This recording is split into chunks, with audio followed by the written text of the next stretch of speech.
유통업계 빅3로 불리던 홈플러스가 기업 회생 절차를 신청했습니다. 우리나라를 넘어 아시아 최대 규모 사모펀드인 MBK 파트너스는 또 한 번 포트폴리오 기업을 법정 관리에 넣는 불명예를 안게 됐습니다. 대체 홈플러스엔 무슨 일이 있었던 걸까요?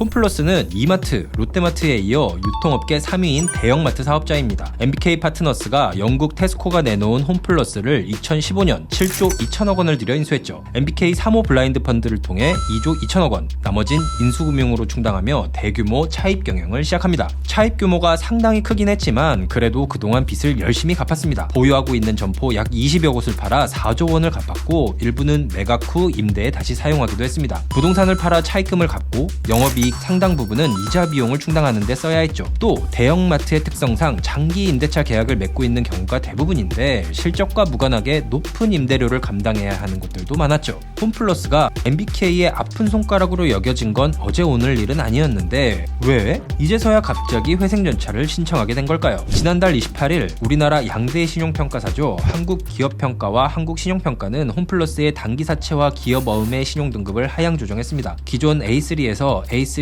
마이너스로 조정한 건데요. 유통업은 매입 대금을 월 1회 일괄적으로 지급하고 매출 대금은 매일매일 들어오는 구조가 일반적입니다. 나가는 돈과 들어오는 돈의 시차가 발생하다 보니 불균형이 발생하죠. 그래서 유동화와 단기 CP를 발행해 운전자금으로 활용합니다. 그런데 갑자기 신용등급이 투자들의 수요가 거의 없는 A3 마이너스로 떨어지자 갑자기 자금 융통에 문제가 생기게 된 것입니다. 금융채무는 쌓여 있는데 갑자기 자금을 융통할 길이 막혀버리자 MBK는 기습적으로 기업 회생 절차를 신청하게 됩니다.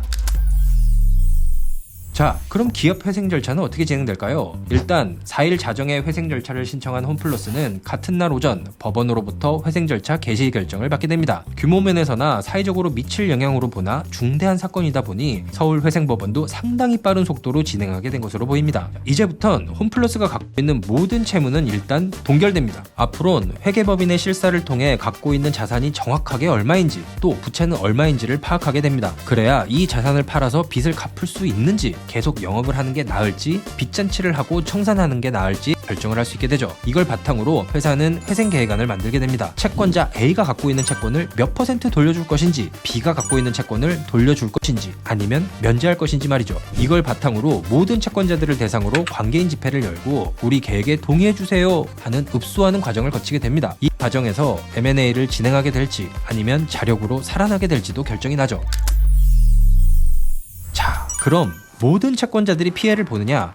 그건 또 아닙니다. 일단 나라에 내는 세금 그리고 임직원 퇴직금과 같은 공익채권은 가장 먼저 변제 대상이 됩니다. 그리고 담보를 갖고 돈을 빌려준 담보 채권자들 역시 자산을 처분하면 가장 먼저 채무를 변제받게 되죠. 메리츠 증권이 대표적입니다. 사실 메리츠는 큰 피해는 없을 것으로 보여요. 문제는 무담보 채권이에요. 그럼 MBK는 홈플러스 회생 절차로 어떤 피해를 입게 될까요? 사실 MBK 사모펀드에서 홈플러스가 차지하는 비중이 크긴 합니다. 그런데 해당 펀드의 엑시트 성과를 고려하면 펀드 자체에 미칠 영향은 그리 크지 않을 것이란 게 중론입니다. 대외 신인도 문제? 이 정도는 고려해야겠죠. 그런데 MBK의 국내 투자자들의 신인도 문제가 뭐 그렇게 중요할까요? MBK와는 달리 다른 PEF 운용사들은 초긴장 상태라고 하죠. 안 그래도 지난해 고려아연 경영권 분쟁 사태로 정치권에서 벼르고 있던 찰나에 무려 유통업계 3위인 홈플러스를 기습 회생 절차를 신청했다? 사회적으로 PEF에 대한 부정적인 여론이 확산할지도 또 이런 사태를 막기 위한 입법 움직임이 생겨날지도 모른다는 불안감에 운용사들이 떨고 있는 모습입니다. 이상 스튜디오 퍼즐이었습니다.